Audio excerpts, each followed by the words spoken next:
ஹாஸ்பிட்டலுக்கு போறாங்க. பெரிய மழை பெஞ்சுக்கிட்டு இருக்கு.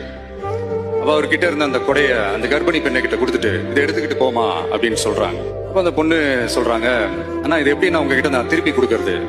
அதுக்கு அந்த ஆட்டோக்காரர் சொல்றாரு, வேற யாருக்காவது தேவைப்படுறவங்களுக்கு கொடுத்துருமா அப்படின்னு சொல்லிட்டு அவர் போயிடுறாரு. அந்த கர்ப்பிணி பெண் அந்த கொடையை எடுத்துக்கிட்டு ஹாஸ்பிட்டல் வாசலுக்குள்ள போகும்போது அந்த வாசல்ல ஒரு பெரியவர் மழைக்கு பயந்துகிட்டு அப்படியே கை கட்டிக்கிட்டு நின்றுட்டு இருக்கிறார். அந்த கர்ப்பிணி பெண் அந்த கொடைய அந்த பெரியவர்கிட்ட கொடுத்து, ஐயா இதை எடுத்துட்டு போங்க ஐயா அப்படின்னு சொல்றாங்க. அதுக்கு அந்த பெரியவர் இதே மாதிரி கேட்கிறாரு, அம்மா நீங்க யாருன்னு எனக்கு தெரியாது, எப்படிமா இந்த கொடையை நான் திருப்பி உங்ககிட்ட கொடுக்கறது? அதுக்கு அந்த பொண்ணு சிரிச்சுக்கிட்டே சொல்றாங்க, வேற யாருக்காவது தேவைப்படுறவங்களுக்கு கொடுத்துருங்க ஐயா அப்படின்னு சொல்லிட்டு போயிடுறாங்க. உடனே அந்த பெரியவர் கொடையை எடுத்துக்கிட்டு பஸ் ஸ்டாப்புக்கு வராரு. பஸ் வருது, ஏறி போகும்போது அங்க பாக்குறாங்க ஒரு பூக்கார அம்மா பூவை வச்சுக்கிட்டு ஒரு அட்டையை இப்படி மழைக்காக பிடிச்சிக்கிட்டு உட்கார்ந்துட்டு இருக்கிறாங்க. பெரியவர் போய் அந்த கொடையை அந்த பூக்கார அம்மா கிட்ட கொடுத்துட்டு அவர் பஸ் ஏறி போயிடுறாரு.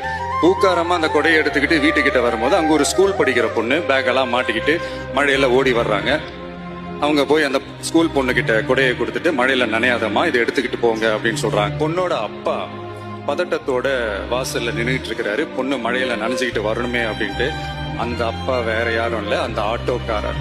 So the moral of the story is, முடிஞ்ச வரைக்கும் எல்லாருக்கும் சின்ன சின்னதா ஒரு நல்லது, சின்ன சின்னதா ஒரு ஹெல்ப் அது செஞ்சு இருந்து பாருங்க. லைஃப் ஒரு மாதிரி ஜாலியா இன்ட்ரெஸ்டிங்கா இருக்கும்.